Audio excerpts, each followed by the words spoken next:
Would you like to have a listen to what Philip Hammond had to say last night to Andrew?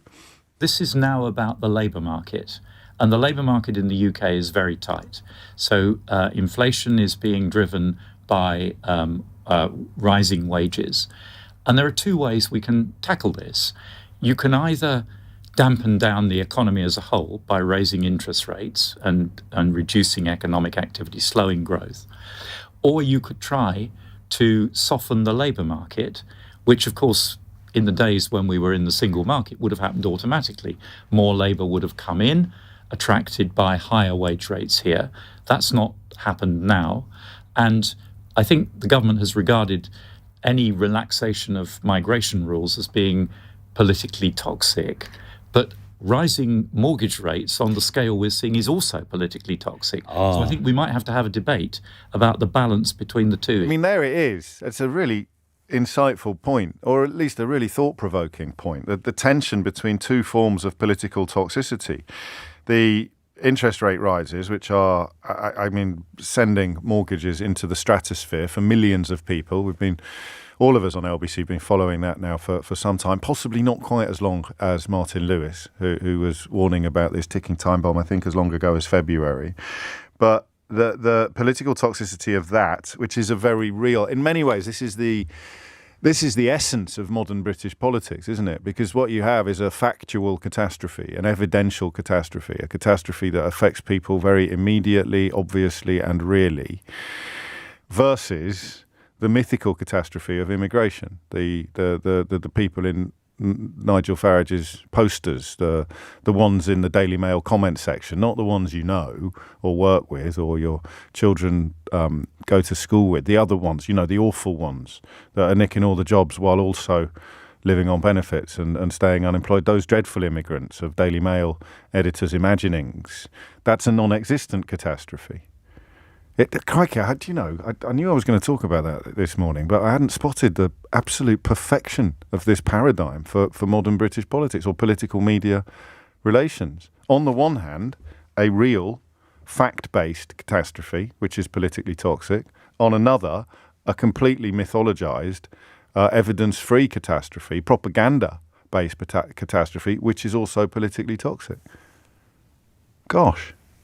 So, the obvious question to ask is Philip Hammond correct? Is it the case that the labour market is stagnant? Is the labour market responsible in large part for the broader economic situation? Because wages go up, inflation goes up. There's a sort of there's a natural poetry to the idea of a space being filled up by available content, in this case labour, but it can't be filled up. So it's an unsustainable bubble, if you like, that sees job vacancies not be filled. Therefore, wages rise higher and higher. You're never going to fill the wages. You're just competing with each other for a workforce that is too small. That's perhaps the best way to think about it. Employers are competing with each other for a workforce that is not big enough to satisfy all of their needs. On the other hand, objectively, and by squinting a little bit and not looking at the whole picture, rising wages are a good idea. It's not that long ago the Bank of England were calling for us to stop asking for pay rises, weren't they? A slightly infelicitous phraseology which saw them get attacked for the fact that they earn quite good money themselves. So that seems to have gone a little bit south. Brexit, obviously, the biggest elephant in the room all the time on these matters. Hammond perfectly able to mention it because he is not tethered to either the Tory party leadership or the Labour Party leadership, so he's allowed to call a spade a spade. He's allowed to point at something and describe it accurately for reasons I don't fully understand. Keir Starmer's lot are still declining to do that, and for reasons I fully understand, Rishi Sunak's lot can't. So the Labour shortage would be fixed by freedom of movement or more immigration. They can't call it freedom of movement, obviously, not yet. We suggested some time ago that they would bring in something called liberty of motion. In fact, we said it was absolutely inevitable that liberty of motion would be introduced, and how exactly it would look, we weren't sure, but it would generally involve there being so many sectors where special exemptions were offered up for foreign workers that there might as well not be any sectors at all, because there were so many of them. Do you see what I mean? So you start with agriculture, then you move into hospitality, possibly finance. You're looking at, retail, whatever it is. Eventually, there won't be any sectors left that haven't got special exemptions for foreign workers. But we can't admit that there aren't any areas where there are no special exemptions for foreign workers, because that would be freedom of movement with one crucial difference. All right? Hands up. What would be the crucial difference between the sort of liberty of motion that Philip Hammond is talking about introducing and the sort of freedom of movement that Priti Patel told you should celebrate the abolition of just a couple of short, actually that's not true, a couple of very long years ago? What's the big difference between Hammond-style liberty of motion, which is a good thing, and Patel-style freedom of movement, which you should celebrate the abolition of? Anybody? Anybody? Bueller? Yeah, we wouldn't have the liberty of motion, you and me and our kids. Well, I might actually, thanks to the apostrophe in my name. But most of us wouldn't have liberty of motion. We wouldn't have Hammond's liberty of motion. That would just be for foreign workers coming here. They'd be at liberty to motion in this direction. We would not be at liberty to motion outwards to go to France to work, for example, or Germany, as many people did, of course, during the 1980s recession, particularly in the construction trade. That's fascinating, right? Mostly I tell you that there's no pleasure whatsoever in being proved right. And I tell you it so often that it's probably just as annoying as me saying I told you so. So I will be mindful of that. But on this one, I don't know why, I am deriving a modicum of satisfaction from it, because I think at the time that we did it on this programme, nobody else was saying it. I genuinely think that we talked about the inevitability of having to either reverse or rebrand freedom of movement.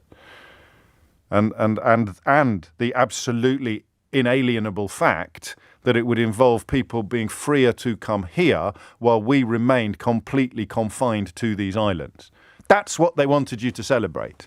That's what Priti Patel wanted you to celebrate. She wanted you to celebrate the abolition of your own freedom of movement, brackets, because it means foreigners won't be able to come here, close brackets. Well, our current immigration rates are the highest that they've ever been. That is worth mentioning. It may not stay that way forever.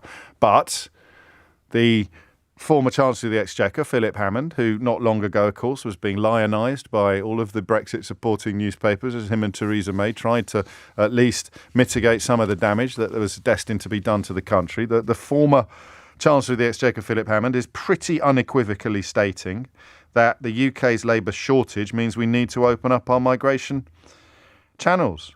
And he went further, actually, a closer relationship with the EU, particularly for services, that will be deeply problematic for many of my colleagues. I don't want to go too deep. I don't want to go down necessarily the services route or the planning systems route. I want to focus pretty much exclusively on the relationship between the workforce and immigration. Liberty of inward motion. That's a rather nice phrase. You should have signed that text. I would have given you a shout out. I will give a shout out to Nick in Fareham, who was one of the first to shout, "It's one way, James. It's one way." Just pause and think about that for a minute. What are you going to do? I'm voting for Brexit to control our borders. There's too many of them coming here. Too many of them coming here. Okay, how's that working out for you? Brilliant. There's more of them coming here than ever.